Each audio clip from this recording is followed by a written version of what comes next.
بلوچستان کے شہر ضلع واشو کی سب تحصیل ناگ سے ہمارے گدروشیا پوائنٹ کے نمائندہ شیر جان ساسولی کی رپورٹ کے مطابق government boys higher secondary school ناگ میں بزم ادب کے حوالے سے ایک پر رونق تقریب کا انعقاد ہوا۔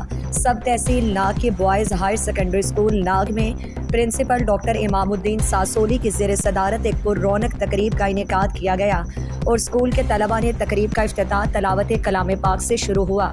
تقریب میں طلباء نے اردو، انگلش زبانوں میں تقاریر، نعت خوانی، حمد شریف، ملی نغمہ اور شعر و شاعری پیش کرنے کے لیے مقابلہ ہوا۔ تقریب میں اسکول کے تمام سٹاف شامل ہو کر طلباء کی حوصلہ افزائی کی۔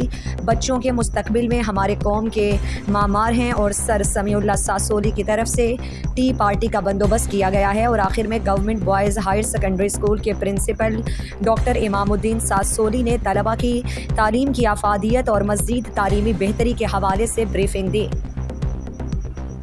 مزید دلچسپ معلومات اور خبروں سے آگاہ ہونے کے لیے Gedrosia point Facebook page, Instagram, Twitter کو فالو اور یوٹیوب چینل کو سبسکرائب کریں۔ بیل آئیکن بٹن دبانا نہ بھولیں